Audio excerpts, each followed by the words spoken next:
Definitely not the starters. You're on the End of the Bench podcast from 100.7 The Score.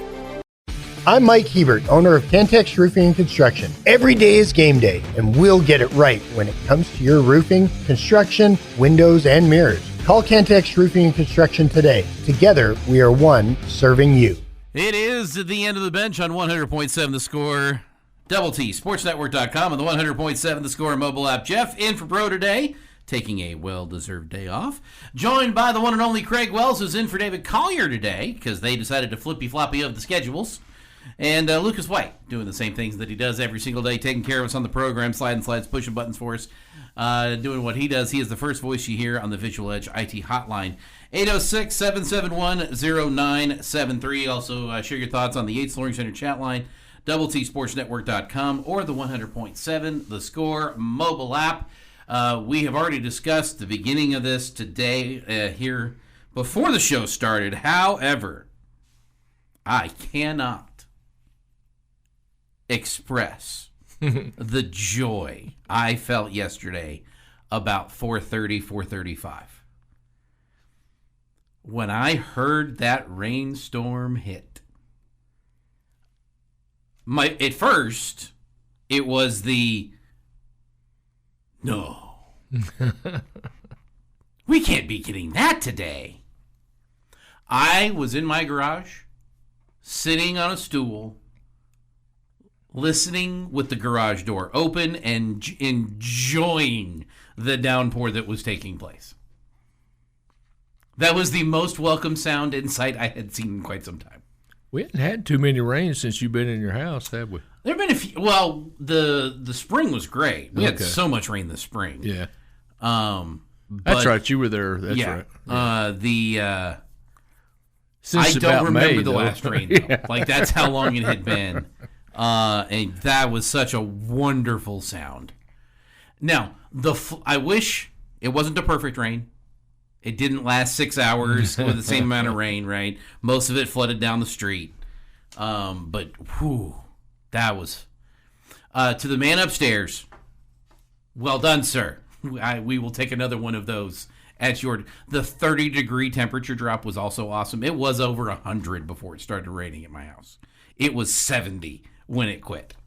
It was awesome. It was awesome. Completely awesome. I'm not a farmer, but I got to believe that rain didn't hurt anybody, unless the wind kind of messed things up. But I got to believe an August rain is not bad. Yeah, because you're not getting anything out of the field right now. Yeah. I think they would have rather had it take 6 hours to get that much rain down. But, yeah, I don't think there's anything bad about yesterday's rain. I didn't hear any major hail damage. I didn't see any major wind with it. It was just a good old-fashioned West Texas rainstorm. Yeah, there was one gust that was pretty up there, but the rest of it was, man, came fast, came quick, and came hard. Yes, it did. You could have boated down the front of my street, though, and it had to be a very shallow boat, but you could have done it. Yep. That was welcome. I'll take another one of those probably all weekend if that gives me opportunity. This weekend, Craig, are you ready for some NFL football? You're going to have to wait because it's just preseason right now. I will tell you that I did not partake in one game last night as far as watching, but I did on my phone kind of keep up with 2 or 3 games. The Chargers game, because of Lucas, I kind of kept up with. And then Fernando Mendoza, I wanted to see how because I knew I'd read that he was going to get to play a little. And then, I'll probably watch a couple of the Texans and Cowboys quarters at the very beginning. But it gets down to third and fourth quarter, I've never heard of some of those guys. Never even heard of them. I will be partaking in the Cowboys and Seahawks at least the first quarter. Yeah. I will be shocked if it's a second into the second quarter. I'll have the game on. I'll have the radio on. I won't catch any of the Chiefs game at 2. I'll turn on the radio at 2 to make sure the radio's on and the broadcast is working right. But there's nobody going to be playing in these games. I'm only watching the Cowboys game because I work here. And there's some things I have to do for work for it. But yeah. That doesn't mean I'm not interested in the Cowboys this season. Doesn't mean I'm not interested. This is preseason football. And since they've done the new format the last, 4 seasons or so, it's been unwatchable. Yeah. And I still assume that we're under the Mahomes has little or no chance of playing. Okay, can I just say that's the dumbest story in sports right now? And there's a lot of dumb stories in sports. Dak Prescott will not have pads on for the Cowboys game. Does anybody worry he's not going to play week 1? Is that a story? That he's just going to be sitting there with a ball cap and a clipboard, helping run the offense? I'm going to be shocked if he's got pads on him. I think the story would be he is going to play. Yeah. So the fact, ESPN, this is not disparaging you in any way, Craig. You know how I feel about you. But the whole concept that was lead story on ESPN for 2 days that he wasn't going to play in the preseason game. No kidding. You know who else isn't going to? I don't think we're going to see Josh Allen for the Bills. I don't think we're going to see Joe Burrow for the Bengals. I don't think Aaron Rodgers played for the Steelers this week. Did not. Anybody worried he's not going to play week 1 for the Steelers? I don't know. I think they're good there, right? Yeah. Dumbest story. And I get that they're going to put the stories up on the website. People are going to click on, and people are going to click on a story that says Mahomes. But take a beat. Yeah. Think about it for just that long. Yeah. That's all I'm asking. Yeah. Just stop. Because I promise you, it will get better if you just stop. And I don't think you need to read it for the next couple weeks either. No. Would it shock me if he gets into a game in the preseason? It probably would for Pat. I don't know that that's the same way for everybody else. But when they shortened the preseason a couple of years ago, that's when all of that changed. That's when you started protecting your starters. That's when you started looking at guys going, well, we already know what we're getting out of this guy. We've only got 3 weeks to get stuff out of everybody else to see who we want to put for the roster. It is absolutely insanely valuable for the coaching staffs. As a fan, it's just sports on my TV, and that's about the extent of what it is. It's not going to surprise me if he, being Mahomes, if he's not starting. That doesn't surprise me, and he doesn't play the first game. But it's also not going to surprise me if he plays a shortened game and only plays X amount of plays. And so I just I don't know. I don't with Patrick Mahomes, I don't think you can be too careful. No, that's a season-ending injury he's coming off of. Yep. That you were questioning whether he's going to be ready for week 1, and you don't want to make it worse before you get to week 1. I just don't think you can be. It's a long professional football season, and I think I'd rather have him for 14 of the final games instead of full speed the first couple. Most shocking text I've seen today off the 8th Learning Center chat line. I live 20 minutes east of town. We didn't get any rain. Is that right? That's shocking to me because that thing came down hard. I'll take it again, though. That was fun. It is the end of the bench on 100.7 The Score. Definitely not the starters. You're on the End of the Bench podcast from 100.7 The Score. It is the bottom line after the end of the bench today on 100.7 The Score, TSportsNetwork.com, and the 100.7 The Score mobile app. Jeff in for Rob today, sitting alongside Craig and Lucas White, sliding slides, pushing buttons for us, and the buttons he's about to push is the calendar. Your daily look at what's happening in the world of sports, birthdays, and holidays. Let's check the calendar. Craig, in your previous profession, you would have been very good at this today. It is National Financial Awareness Day. It's kind of funny. I have always been aware of my finances. Not necessarily good, but I have always been aware of them. I have gotten very good in my life of saying no to things that I want and really like putting aside everything to get those things. I don't have a truck payment right now. I don't have a motorcycle payment right now. Those are the things that I paid in full for when I purchased them.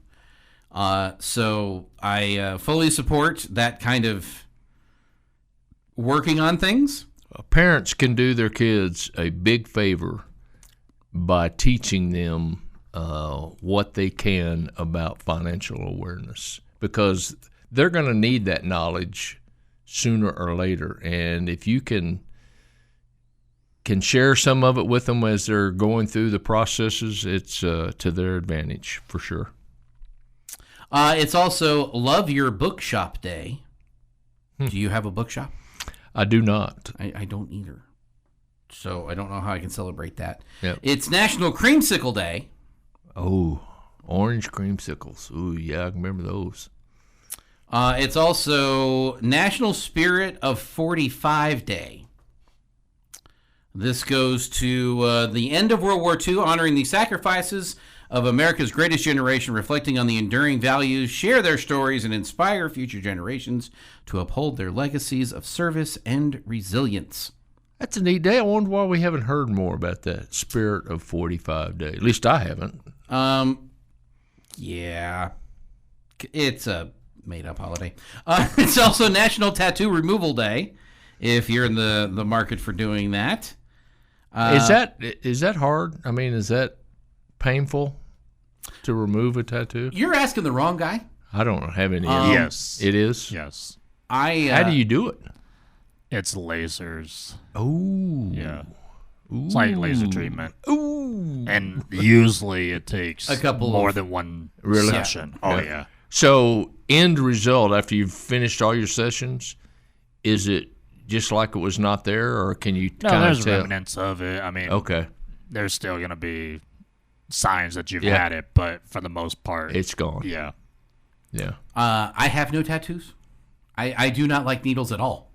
So getting stuck by 1,000 of them to put ink in them, to put ink on my arm or wherever, just it does not appeal to me in that regard.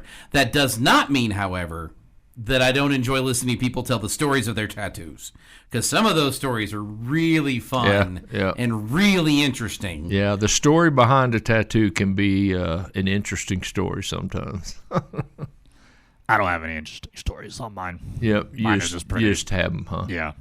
But you have a reason why you got those stories for why you got that tattoo, how you got that tattoo, where you put that tattoo. There are stories across the board that give someone the opportunity to look into your person, like who you are and why you think the way you think. There's information there that's really cool to have about people. I just have no desire to have them get stuck by a needle that many times. What's amazing is the artwork. Some of those people are, God. Oh, yeah, the talent of the tattoo artists. Absolutely. That's all I got. Birthdays today, we have Zach Kitley, turning 35 years old. Attaboy, Zach. Tim Tebow, 39. Magic Johnson, 66. Just me. Okay. Sorry. Magic Irwin Johnson. Mike Vrabel, 51. Mila Kunis, 43. And Steve Martin, 81. Y'all don't remember Steve Martin in his infancy when he was on Saturday Night Live as a conehead? I do. Do you? I do. I also know that of the actors and comedians at that time, that he is an underrated banjo player. Yeah. Yes, he is. And yes, by the way, like when it comes to song and dance man, he is in that category. It's just not something that he gets to use very often. Yep. I have a huge amount of respect for him. Yep. Across the board in anything that he does. 19. From everything I've heard, phenomenal human being. Yeah, I tell you, he is a good banjo player. He's He broke out the banjo in a couple of his movies, I think. Yeah. 1919.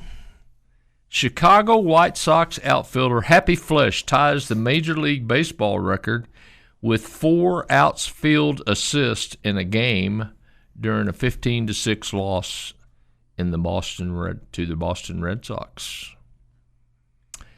In 1936, the Berlin Olympics rowing competition concludes with Germany winning 5 of 7 gold medals, although the United States wins the coveted 8 golds. In 1939, the first night Major League Baseball game in the city of Chicago played at Comiskey Park. The White Sox beat the St. Louis Browns 5-2. In 1964, Los Angeles Angels pitcher Bo Belinsky is suspended after a hotel room fight with elderly Los Angeles Times sports writer Braven Dyer. Sports writers don't stay in the same hotels anymore. In 1986, the Phillies and Pirates play a 6-game series in 4 days. 2 doubleheaders? That's right. That's a lot of baseball in 4 days. 1987, Oakland's Mark McGuire sets a rookie home run record at 39. Craig? It's only August, and he already hit the home run record. That's right. That's a lot of time to add some more to that. He did. He had 39 to set the record. He ended up with 49. That's a lot. Yes, it is, for a rookie, too. In 1991, the Minnesota Twins, Dave Winfield, is the 23rd person to hit 400 home runs in Major League Baseball. There you go. In 1993, talking about numbers and uniforms, New York Yankees retired Reggie Jackson's uniform number 44 on Reggie Jackson Day. And in 2016, Jamaican sprint star Usain Bolt wins the coveted 100-meter Olympic gold medal in 9.81 seconds at Rio de Janeiro, becoming the first man to win the event 3 times. And on August 14th, 2017, former Red Raider Chad Bettis makes his first appearance since being diagnosed with cancer and goes 7 innings of shutout baseball in a 3-0 win over the Braves. Shout out to Chad Bettis, a former Monterey Plainsman. Of that list, of all the things that are on that list for this day in history for the Red Raiders side, that is my favorite one on that list. Yep. He could have gone out there and thrown 1 pitch. It still would have made that list. Or returning from cancer. He could have never gone out there. No, because I needed him to go out there that day. I needed him to go out. But what I'm saying is that makes that moment even more, because he could have very easily said, hey, I'm going to stop. I'm taking care of this. But to come out and do what he did, remarkable. Yeah, that's of the entire 366 days of the year, that one's my favorite on that list. Yep. Coming up, we'll talk about some. I'm guessing they talked about the basketball schedule yesterday for the men's team getting released. Well, we'll do that next because, neither one of us got to talk about it. Yep. It is the end of the bench on 100.7 The Score. Playing time is not required. This is the End of the Bench podcast from 100.7 The Score. Second hour of the program rolling on here on the End of the Bench. 100.7 The Score, Double T, SportsNetwork.com, and the 100.7 The Score mobile app. Jeff and Rob today taking a well-deserved day off. He works very hard up here. I don't think people realize how hard Rob works. I'm not going to say he's the hardest working man in show business, because, that's definitely copyrighted. But, well-deserved day off for Rob. Sitting alongside Craig Wells and Lucas White across the way, slide and slides, pushing buttons for us on the program. As teased by me, Texas Tech basketball yesterday released the 8 home game schedule, including 5-game homestand at the United Supermarkets Arena to begin the season as part of the non-conference scheduling for the 2026-2027 season. Obviously, the big game on the list is Indiana. Season kicks off November 2nd against Jackson State. Bethune-Cookman comes in on the 5th. Illinois is the 10th. Stonehill College at Texas Tech on the 14th. New Orleans on the 18th. And Omaha on December 8th. Incarnate Word on the 15th. Mississippi Valley State on the 28th. So, take away the Illinois game, and it's a bunch of nap times. But we do have Illinois coming to town. Yeah. There is the one shining jewel. And it's a good jewel because they're a returning Final Four team, and they've played the portal game real well, especially on the international side. They've got some really, really good players, and they're pretty darn good. And I looked at that yesterday, and I think we've got a couple of interesting non-conference games at home. I think New Orleans is going to be interesting. They're a team that has got some good players, some really good players. And they're not as good as a Power 4 team, but I think they're a pretty darn good team, and I think Omaha will be interesting also. But that's the 2 non-conference home games that I think will be interesting.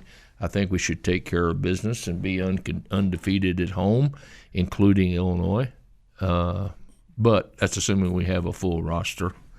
Yeah, and that's the big catch with the Red Raider basketball team right now is how that roster is going to look. I would have bet against this as I'm sitting here reading this. Incarnate Word and Texas Tech will play for just the 5th time ever, and the first since 2021. Part of the reason that I think that we play Incarnate Word every day is because I think the Lady Raiders have played them a bunch. Yeah, that's right. They've played them. The men's team have played them obviously 5 times, and I think there's been some other little hops between programs for Incarnate Word. Yep. But only the 5th time that they are coming to town. Jackson State, coming off a 12-21 record, they went 10-8 in the SWAC. Red Raiders are 2-0 all time against Jackson State. So. Again, the Illinois game is obviously the game everybody's going to be talking about for the home schedule. It looks exactly like every other schedule we've seen for the Red Raider basketball team's non-conference scheduling at home. Teams don't want to come play in the USA. It is harder to get that done than it is to, say, play in Madison Square Garden against Duke. When you are one of the teams that Duke calls immediately when they say, hey, we need to get a game scheduled in Madison Square Garden. Are you guys in? You're on their list of people they will call to come in. That's a good list to be on, not just for Duke, but there are other teams that know that you will schedule a non-conference game at a neutral site arena if it's a good neutral site. But your non-conference is what your non-conference is, unfortunately. And, we're not any different from any other team right now in the top echelon of college basketball.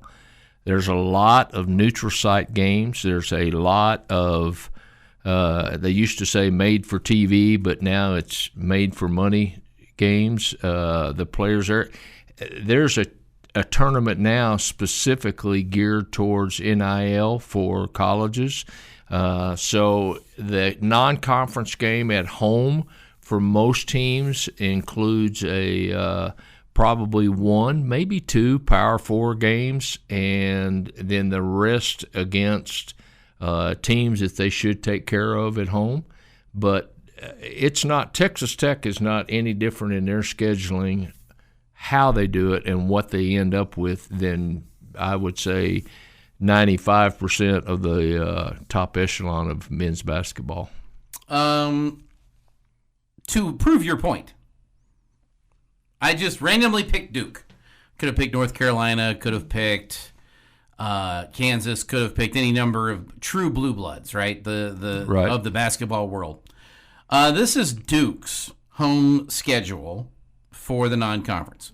They have Army coming in, Coastal Carolina, Michigan State is at a neutral site, SIU Edwardsville comes to town. They face Illinois. Illinois might have the toughest non-conference road schedule.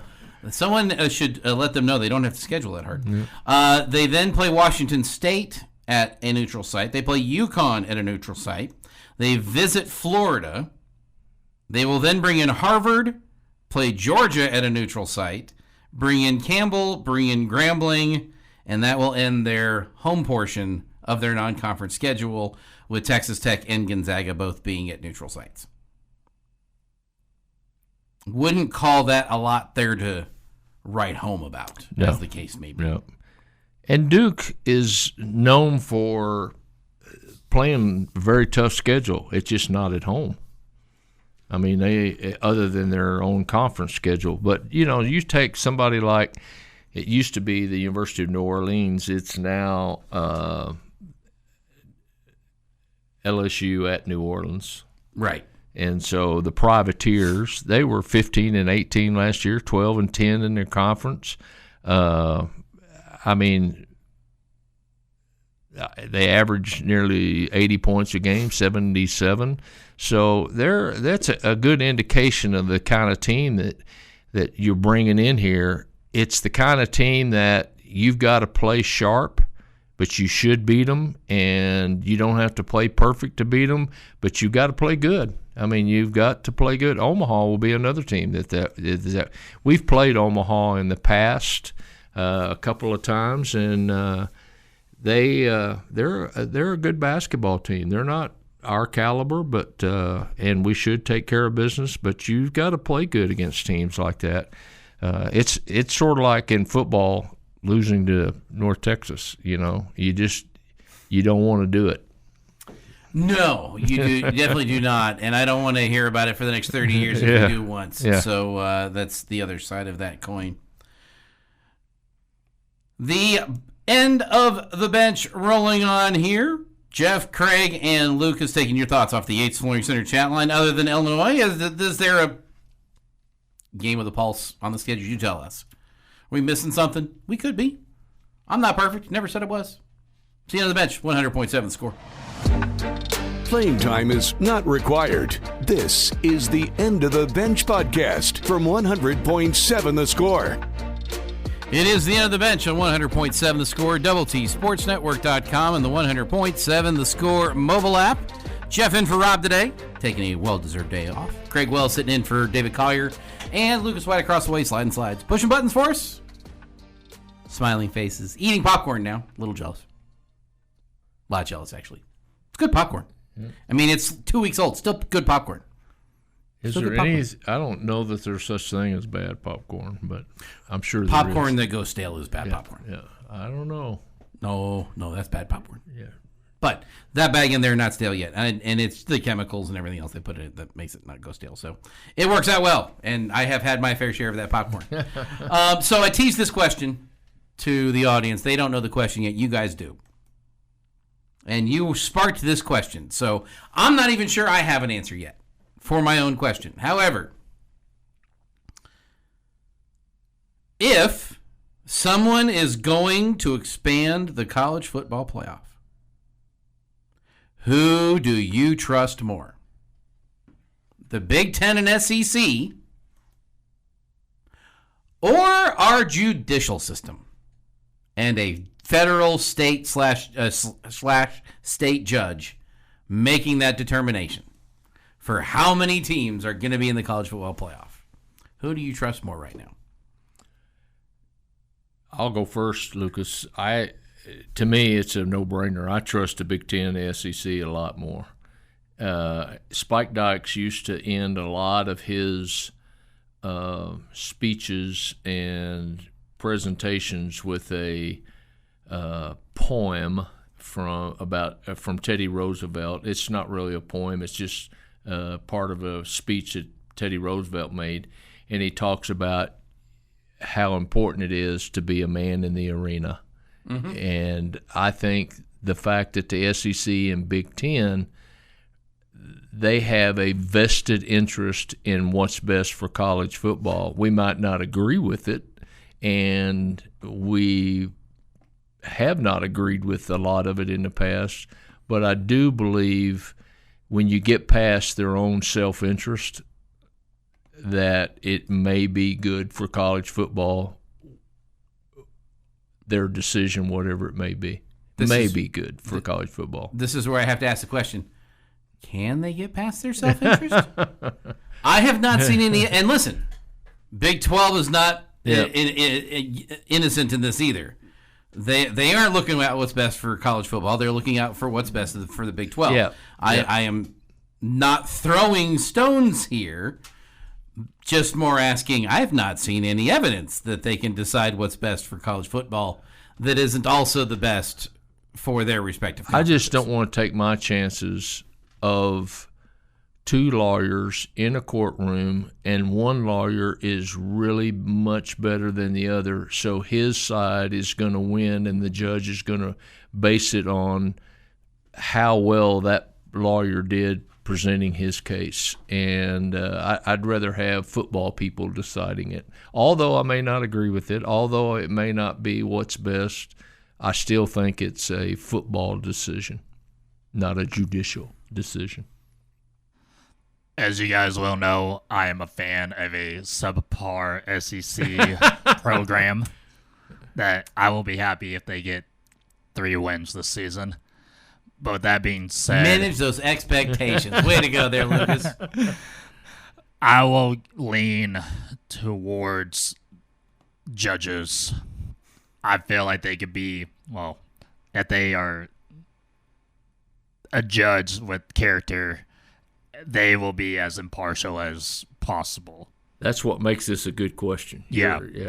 And it really does stem to the character of the judges and how they can make a decision that needs to be fair and right, but also you lean towards the SEC and Big Ten. Like Craig said, they know football. Yeah. They watch football. Yeah. They watch their specific conference. Yeah. But at the same time, they have the edge of knowing which programs are good, which programs deserve to be in the college football playoffs. So it's a question that I can honestly say, just from my opinion, you can't go wrong with either side. Yeah.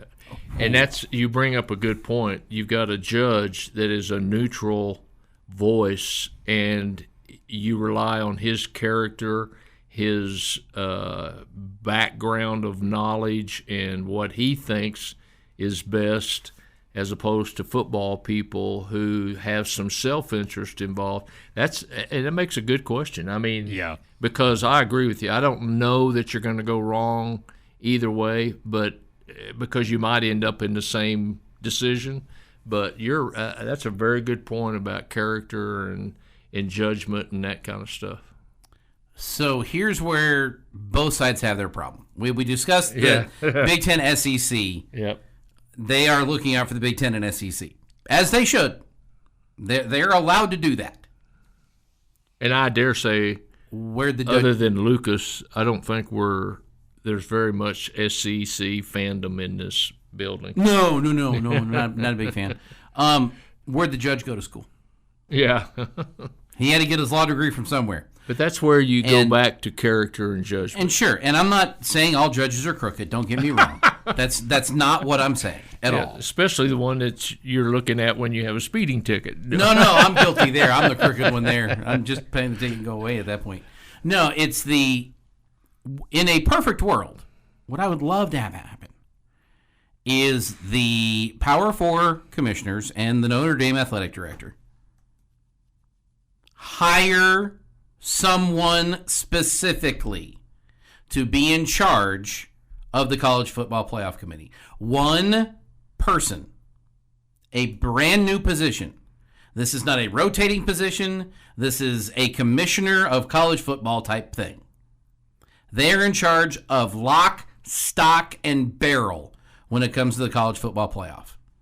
You have the committee to put the teams in. I got no issue with that. He's a member of the committee to make that decision. In that room, his voice counts as much as everybody else. But when you're talking about college football in general, across the board, one guy has one voice. One man, the buck stops at one person's desk. Gentlemen, do we live in a perfect world? Well, we do not. No. You know how we know? Texas Tech didn't win the national championship last year because that would have been a perfect world. I do not trust, after everything I have seen in this past year and a half, the judicial system to handle a sports problem.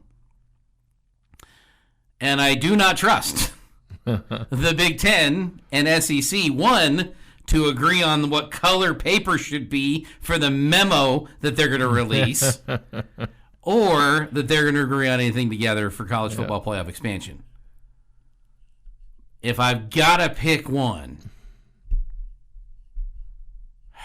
I'm going to say Big Ten and SEC, only because there's not been a single judicial decision that's come out recently that I can sit there and go, hey, good job.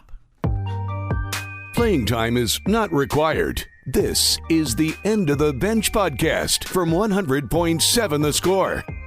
Friday edition of Ask the Benchwarmers. Get those questions in on the Yates Flooring Center chat line, TSportsNetwork.com, or the 100.7 The Score mobile app. Benchwarmers, what are you watching this weekend? Anything jumping out at you that you will be locked into this weekend, Craig? Nothing in its entirety, but I'll watch the Cowboys. I'll watch the Chiefs. I'll probably on my phone see what the score is if the Rangers, I need to tune over there for any reason. And then in other words, if they've scored. Yeah. But I'll go in and out of those two football games probably on Saturday. But and then Lucas brought up, I'll probably watch the Dolphins, a little bit of the Dolphins, especially early, because I think Jacob might get to play early, and Jordan Brooks, I don't foresee him playing, but if he's not on the sidelines doing what I expect Dak Prescott and Joe Burrow and everybody else to be doing on that level, on the sideline with a clipboard and a cap and a headset calling plays, I'm going to call that a little disappointing. For the Dolphins. That's what I expect Jordan Brooks to be doing. Lucas, what are you watching this weekend? Not many people know this, but I'm a big UFC guy. So there's UFC 330 going on Saturday, 2 championship fights going on. So those start about 5 and about midnight, give or take. Do they have a every weekend some kind of a major title fight? Because it just seems like there's one nearly every time you turn around. Yeah, every weekend they have fights, but once a month there's a big UFC event, and it's tomorrow. So they've got 2 title fights tomorrow. So they have fights every weekend, but the enormity, the title rounds are about once a month. Yeah. So do you have a favorite guy? No, not particularly. There's a couple of Colombians that are kind of not. They're in usually the prelims, so they don't get on the main card. But I enjoy watching the Colombians fight. Do you have anybody you don't like? You have a bad guy? No, not yet. I mean, I'm not the biggest fan of Conor McGregor. I just started to say I don't know anything about him, but I'm not. I'm like you. I'm not a big fan of him. I rooted for him exactly once. When he was taking on Floyd Mayweather. Okay. That was the extent of rooting for him once, and he got destroyed in that one too. Do you ever watch the female? Oh, I think they're more vicious than the males. Yeah. Yeah, they definitely more aggressive. but it's also just kind of based on their fighting style. A lot of them are jiu-jitsu kind of stuff, so they like to take them to the ground and try to get them to submit. A lot of the men are just throwing haymakers and trying to knock each other out. I'm going to tell you, it's what's amazing to me about UFC. You blink your eyes, it could be over with. Mm-hmm. I mean, they're out there looking at each other, and then one kick later, or one punch later, and then there's somebody laying on the ground. I mean, it can happen quick. I will have my TV on for the beginning of the Cowboys and Seahawks game. Yep. That will get watched probably for about the first quarter. And if it goes well, we'll watch part of the second quarter. And if it continues to go well, we'll keep watching. And it has nothing to do with the score. I'm looking for good football at that point. Yeah. I just don't think I'm going to see it for the first game of this. This, off of the Yates Learning Center chat line from Bullfighter, Benchwarmers, is fishing a sport? I'll start. Let you guys think about this. Is it a sport? Yes, because it's competition. It's a sport. They are physically out there doing something. It is a sport. Reeling in the fish, hooking, knowing what, there's knowledge that goes into it. There's achievement that is there. Is it an athletic sport? No. I put it in the same type of category as I do like billiards or pool or anything along those lines that's competition, and it can be a sport. That doesn't mean that people that do things that aren't in a sport aren't athletic. WWE is not a sport. It's got scripts. Everybody knows who's going to win at the beginning and end, but those are definitely athletes. Is NASCAR a sport? NASCAR is a sport. There's knowledge and practice and training that goes into that. Are they athletes? They are athletes. Oh. You want to drive that race car around that track with no air conditioning and no power steering for 4 hours and say they're not an athlete? Yeah.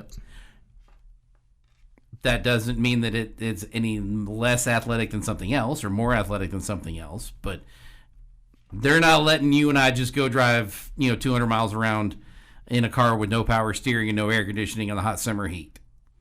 They're athletes. Yep. Okay. I can't argue with that reasoning at all. Is fishing a sport? Yes, because I think there's some skill to it. Mm-hmm. I think you got to know how to do it. I mean, you just don't pick a pole up and throw it out there and say you're fishing. I mean, there's unless you say, hey, I'm the reason we call it fishing. If I was good at it, we'd have to call it something else like catching. Yeah. I can go with that reasoning. It's a sport for sure. I just don't have the patience for it, so I don't do it as often. But my dad loves fishing, absolutely loves it. And he knows I'm not the biggest fan of it, but I still go because it's good bonding time. Oh, sure. With my father. But yeah, it's a sport, but anybody can do it. Men, women, children, so. Not anybody. It's an inclusive sport. Yeah. That doesn't mean, just because anybody can do it doesn't mean it's not a sport. And I would challenge that anybody could do it. I would say that. Anybody can go get a fishing license. Okay, now I can do that. But you can go out and throw a line in the water and try to catch something. If that's fishing, that's fishing. That's fishing. It's not catching. The two are different. Yeah, I'm just. I'd rather just go to a local establishment and order some fried catfish because I love it. Benchwarmers, what are you cooking this weekend? Great. Probably, you didn't get to use your Blackstone last night. We did. And you did? Yeah. I went ahead and finished it in the rain. After you got soaked. Yep, I did. Probably Sunday night we might have the kids over and have hamburgers. I'm not sure. But nothing wrong with that? Saturday night. Don't apologize for that. I don't know. We'll probably, I don't know what we'll do. But I might cook Sunday. I hadn't thought about it, but I might. I love burgers over my Blackstone. Yeah, I'm in. I haven't even had them yet, and I'm in. I haven't done smash burgers yet, but I don't know why you have to put. This is a good question. Why do you have to put two to call it a smash? Why can't you have a smash burger and just eat one patty? Why does there have to be two on there? Hey, Craig. Mm-hmm. Do you enjoy the burger? Uh-huh. Don't let anybody tell you what you call your burger. It's your burger. All right. I'm right there with you, buddy. Don't let them yuck your yum. If you think it's delicious, it is delicious for you, sir. If I want one patty, it's one patty It's today. one patty today. All right. Lucas, what do you got? I'm all for you. I don't know what we're doing tonight, so that's just kind of up in the air. But I know tomorrow my dad wants barbecue. So we're going to have some type of barbecue tomorrow, my family. And then Sunday we go to my wife's family, and we usually have like some type of like fajitas or enchiladas or some type of Mexican dish. You're going to have a good dish. weekend, Lucas. Yeah, I enjoy eating good on Saturday and Sunday. You're going to have a good weekend. Jeff? I've got pizza for the oven tonight because it's Friday, and that's when we do pizza in my house. And then I'm probably going to try to finish off my Italian beef sandwiches that I've made from earlier this week and try to get the leftovers cleaned out so I can get ready for next week's meal, whatever I end up doing all week long there. Sounds like a plan to me. Oh, they are delicious. And they're not the best thing for you. They are just, in fact, the best thing. And there's a nap in there somewhere? Several, if not one in an hour, I hope. It is, that does it for us. Keep it here for the guys on the bottom line with a special guest host on a Friday. I know. It's not me. Who could it be? We don't know. I don't know. I bet he's pretty good, though. I wouldn't go that far. It's 100.7 the score. Ladies and gentlemen, the weekend. This has been the End of the Bench podcast from 100.7 The Score. Go to 107thescore.com for more from the Double T Sports Network.